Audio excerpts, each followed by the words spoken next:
Hello नमस्कार साथियों, मैं विकास शर्मा आप सभी का एक बार फिर से स्वागत करता हूं इम्पेटस एकेडमी में। और आज हम जो पढ़ने वाले हैं वो क्या पढ़ने वाले हैं, बहुत इंपॉर्टेंट टॉपिक आपने वाइटल साइंस का रखा था। और वो टॉपिक क्या था बेटा जी? वो टॉपिक था ब्लड प्रेशर। ठीक है, ब्लड प्रेशर की अपन बात करें तो ब्लड प्रेशर सिंपल थिंग क्या ध्यान रखनी है कि ये बीपी भी होता है भैया। और इसी के बाद में अगर नेक्स्ट की बात करूं तो एग्जामिनर आपसे क्या पूछ ले कि नॉर्मल बीपी कितना होता है, तो हमें सिंपल थिंग बता के हम चलनी है कि 120/80 mm ऑफ Hg होता है। कितना होता है? 120/80 mm ऑफ Hg अपना नॉर्मल ब्लड प्रेशर की अपन बात करें तो ये होता है। फिर बात ये आती है कि जब हम ब्लड प्रेशर को देख रहे हैं, किसको देख रहे हैं हम? ब्लड प्रेशर को देख रहे हैं, तो एग्जामिनर ये नहीं कहता, एग्जामिनर ये पूछना चाहेगा तुमसे कि इसकी डेफिनेशन जो है उस डेफिनेशन के बारे में मुझे क्या करवा दे, एक बार अवेयर करा दे। भैया आप जब तक डेफिनेशन नहीं बताएंगे, जब तक उसे कैसे पता चलेगा कि आप जो हैं वो एग्जैक्ट मीन समझते हैं। किसका मीन जानते हैं? अरे बोलो भैया, किसका? ब्लड प्रेशर का। तो देखिए ब्लड प्रेशर का सिंपल सा मीन और सिंपल तरीका मैं आप लोगों को बता दूं। क्या होता है कि जैसे ये कोई ब्लड वेसल्स है, ये क्या है? कोई ब्लड वेसल्स है, और इस ब्लड वेसल्स में से ये रक्त के कण हैं या फिर ये ब्लड है जो फ्लो कर रहा है। तो इस ब्लड के द्वारा इस आर्टरी की दीवार पे लगाया गया प्रेशर है ना, ब्लड के द्वारा ब्लड की वॉल पे लगाया गया प्रेशर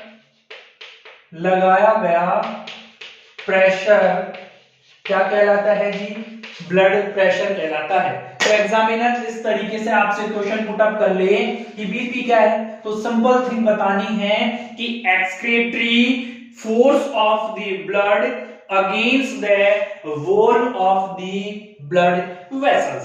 समझ में आई क्या बात बोली हुई है? ये मैं समझाने का तरीका है, बहुत सिंपल चीज बता दी है कि ब्लड के द्वारा ब्लड की आर्टरी पे लगाया गया प्रेशर ब्लड प्रेशर कहलाता है। चलिएगा, अगर तुमसे डेफिनेशन के लिए बोल दे कि भाई नई डेफिनेशन ही बताइए, तो क्या बोलकर चल सकते हैं? तो बोलकर चल सकते हैं कि एक्सक्रीटरी, क्या बोला है बेटा जी? सुनिएगा वापस से, एक्सक्रीटरी फोर्स ऑफ ब्लड है जी, excretory force of blood against the, किसके अगेंस्ट लगाता है? तो हम बोलेंगे against the wall of the blood vessels, और दैट इज नॉन एज, उसे क्या कहते हैं हम? ब्लड प्रेशर कहते हैं। उसे क्या कहते हैं भैया? Blood pressure. बहुत सिंपल चीज ध्यान रखनी है, कोई कंफ्यूज होने जैसा मैटर है ही नहीं बिल्कुल। चलिएगा, इतनी बात जब आप बता दें तो आगे चलें, और आगे चलकर हम क्या बताएंगे? आगे चलकर हम बताएंगे कि हमारे पास में जो ब्लड प्रेशर हम बोल रहे हैं, इसके अंदर दो तरीके के प्रेशर होते हैं बेटा। एक प्रेशर क्या होता है? सिस्टोलिक प्रेशर होता है, और दूसरा प्रेशर क्या होता है बेटा जी? डायस्टोलिक प्रेशर होता है।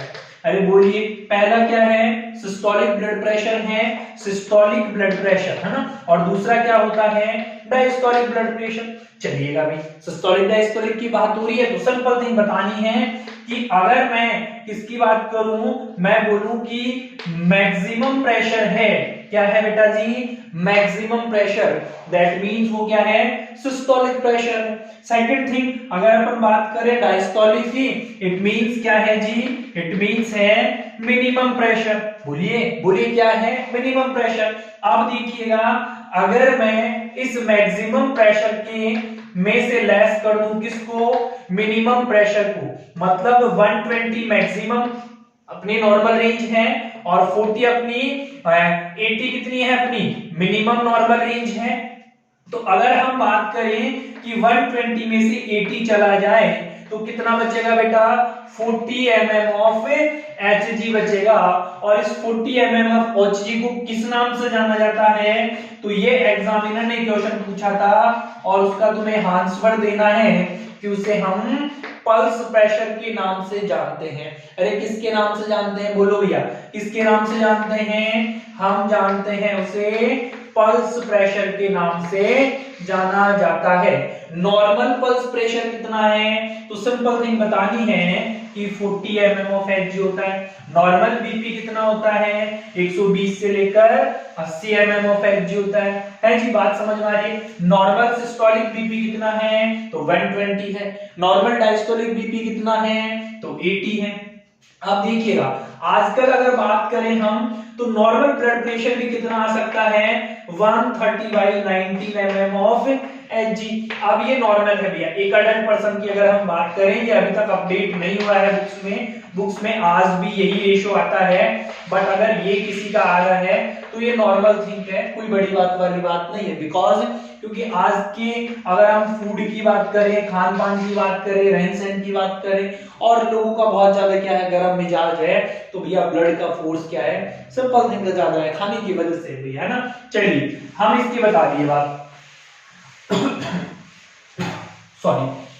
चलिए इतना बताने के बाद हम क्या बोलेंगे कि हमें आप क्या बताएं कि आपको ब्लड प्रेशर जो है वो ब्लड प्रेशर लेना है किसी पेशेंट का। अब इस ब्लड प्रेशर के लिए आप कौन कौन से इंस्ट्रूमेंट चाहिएंगे? आपको क्या चाहिएंगे बेटा जी? कौन कौन से इंस्ट्रूमेंट चाहिएंगे? एग्जाम में क्वेश्चन पूछ लेंगे, या आपको पता होना चाहिए।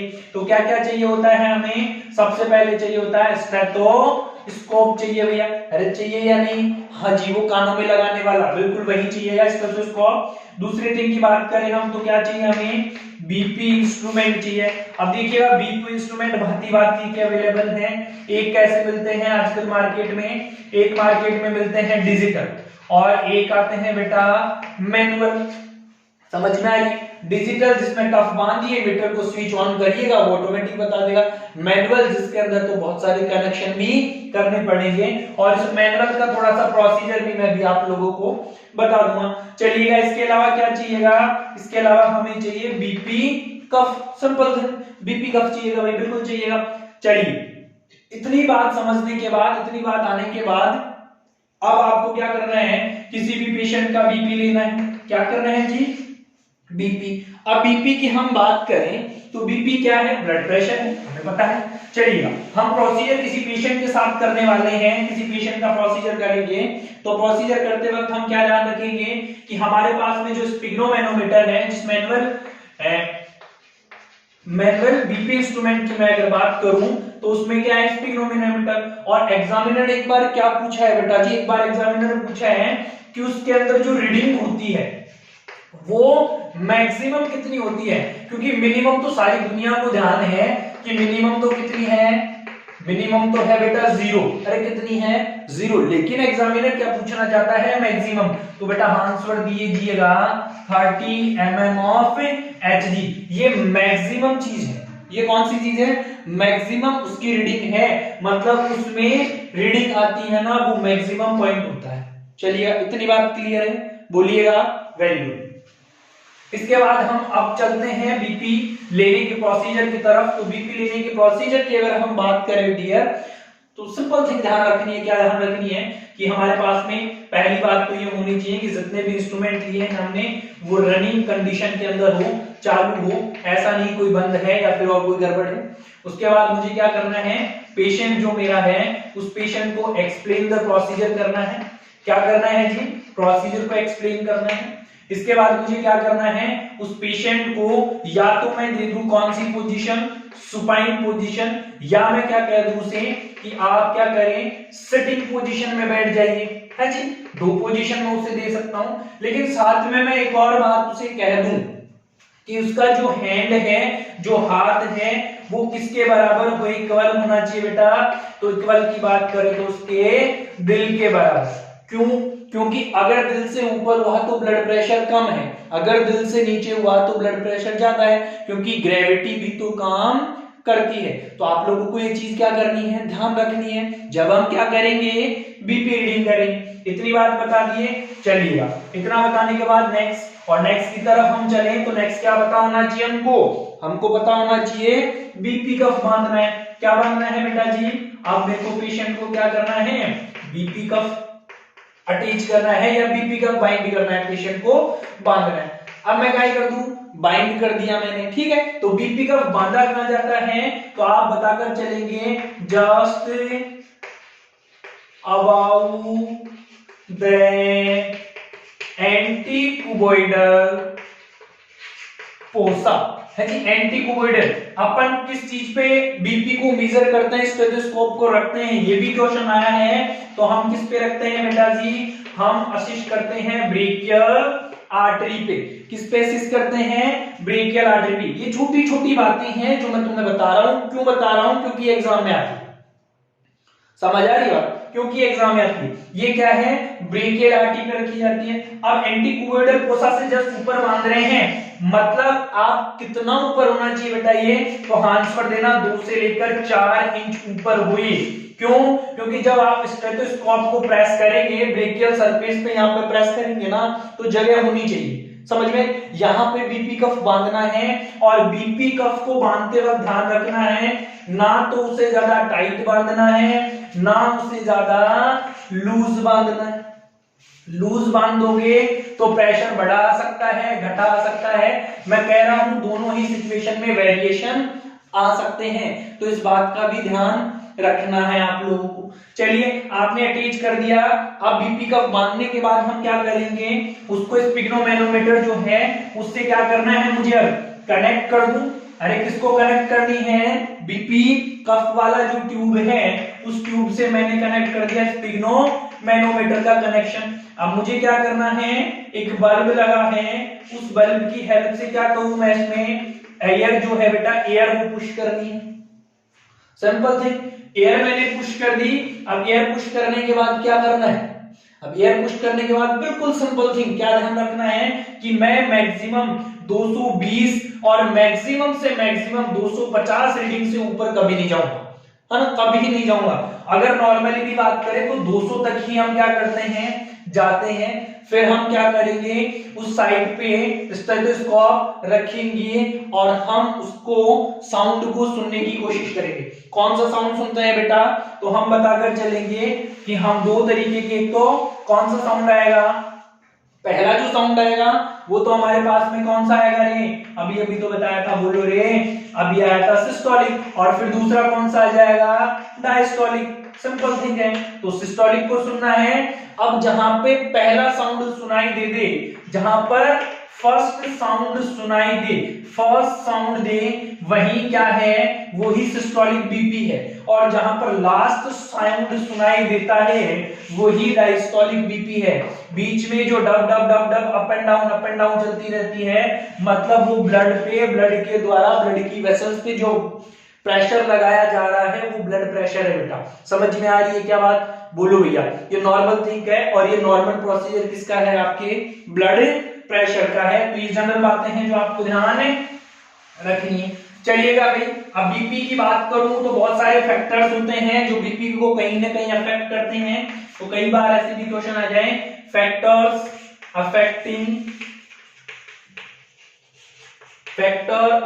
द बीपी, कि बीपी को कौन कौन से फैक्टर है जो क्या कर रहे हैं, अफेक्ट कर रहे हैं। तो सबसे पहले मैं बात करूं, क्या हो सकता है, किसी भी पर्सन की एज। भाई अगर किसी बच्चा है कोई, तो सिंपल थिंग है, चाइल्ड बीपी है तो बीपी कम आएगा। ओल्ड एज की बात करें तो बीपी कम आएगा। लेकिन जवान, देश का भावी जवान बेटा, तुम हाँ जी, तुम की बिल्कुल तुम ही, तुम्हारा बीपी क्या आएगा, ऑफ कोर्स बढ़ा हुआ आएगा। इसके कंपेयर में और इसके कंपेयर में वेरिएशन आ सकते हैं। किसी पर्सन के सेक्स की बात करें, जेंडर की बात करें, तो सिंपल थिंग है, फीमेल में ब्लड की वॉल्यूम कम है, बॉडी का सरफेस एरिया कम है तो डिक्रीज जाएगा। जबकि मेल की बात करें तो बॉडी सरफेस एरिया ज्यादा और बॉडी में ब्लड भी ज्यादा है, तो ब्लड बढ़ा हुआ है। इसी तरीके से हम और आगे चलें और आगे बात करें तो कोई भी जैसे फिजिकल फिट बंदा है जी, एक हम नॉर्मल किसी सेडेंटरी लाइफस्टाइल वाले वर्कर की और एक मैं हैवी वर्कर की बात कर रहा हूं जो बहुत ज्यादा कामकाज करता है जी, है मतलब एथलीट बंदा है, तो उसका ब्लड प्रेशर सीधी सी बात ज्यादा आना है, क्योंकि वो अच्छी खासी एक्सरसाइज। अब एक मेरा जैसा है, कैसा खाता है, सो जाता है जी, तो फिर सीधी बात है कि ब्लड का फ्लो जो होगा वो क्या होगा, थोड़ा कम होगा। तो ये वेरिएशन हो सकते हैं। अब कोई पर्सन है जो भागा भागा आया और बीपी नपवा दी उससे, तो भैया ब्लड का प्रेशर उस वक्त ज्यादा है। तो एक चीज स्पेशल नोटिस करें, यहां पर ध्यान दें, और वो क्या ध्यान दें कि जब हम किसी पेशेंट का बीपी फर्स्ट टाइम देख रहे हैं और वो नॉर्मल से ज्यादा आ रहा है या नॉर्मल से कम आ रहा है, तो हम उस पर्सन का बीपी एटलीस्ट 15 मिनट उसको क्या बोलेंगे कि आप वेट करें, और वेट करने के बाद में हम उसे वापस से क्या करते हैं, रीचेक करते हैं। क्या करते हैं बेटा, रिसेट। भैया समझ आ रही है क्या? अरे बोलो डियर नर्सिंग फ्यूचर ऑफिसर्स हैं आप सब आने वाले टाइम की, बोलिए समझ आ रही है बात? तो ये क्या है, रीचेक की जाती है। बात समझ में आया? इस तरीके से बीपी और बीपी का मेजरमेंट। अब देखिएगा ये बहुत आम बीमारी है आजकल लोगों में। टर्मिनोलॉजी की हम बात करें कि सर अगर बीपी इससे ज्यादा बढ़ा हुआ है तो वो क्या है, तो इससे ज्यादा आजकल नहीं बोलते, अगर इससे ज्यादा बढ़ा हुआ है ना तो बेटा जी उसको बोला जाता है हाइपर टेंशन। क्या बोला जाता है उसको, हाइपर टेंशन, बीपी बढ़ा हुआ है। और अगर बीपी इससे कम है, इससे मतलब 10 कितना 70, तो फिर हम उसे बोलते हैं हाइपोटेंशन। बातें तो दोनों ही बीपी की है, लेकिन यहां पर बीपी कम हो रहा है मतलब बॉडी में फ्लूइड कम है और ब्लड कम है।